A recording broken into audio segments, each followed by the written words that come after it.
Hello, మీ ఆయన్ని kidnap చేసాం, 50 లక్షలు కావాలి. మీకేమైనా బుర్రపోయిందేటే? మా ఆయన కిడ్నాప్ అవ్వడం ఏంటి? శ్రీనివాస్ మీ ఆయన కాదా? తననే కిడ్నాప్ చేశాం. అయ్యో, ఎంత పని జరిగిందే! మా ఆయన కిడ్నాప్ అవ్వాలా? నేను ఏడియోడు ఎలా చేసేదే? 50 లక్షలు ఇస్తే మీ ఆయన వదిలేస్తాము. మా ఆయన హైట్ చూసారా? పొట్టి ఉన్నారు. మా ఆయన పట్ట చూసారా? అరెకరం ఊడిపోయింది. తనకు పట్టుందా? తుడుముకుండలా ఉంది.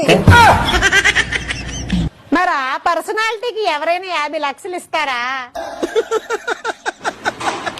సరే, 25 లక్షలు ఇవ్వండి. ఆ 25 లక్షలు ఏదో నాకివ్వండి, మా ఆయన మీరే ఉంచుకోండి. ఇది మా మొదటి కిడ్నాప్ అండి, 10 లక్షలన్నా ఇవ్వండి. బోని బేరం అంటున్నారు. మీ బిజినెస్ ని దెబ్బతీయడం నాకు ఇష్టం లేదు. ఫైనల్ గా 10,000 ఇస్తా, అది కూడా క్యాష్ ఆన్ డెలివరీ.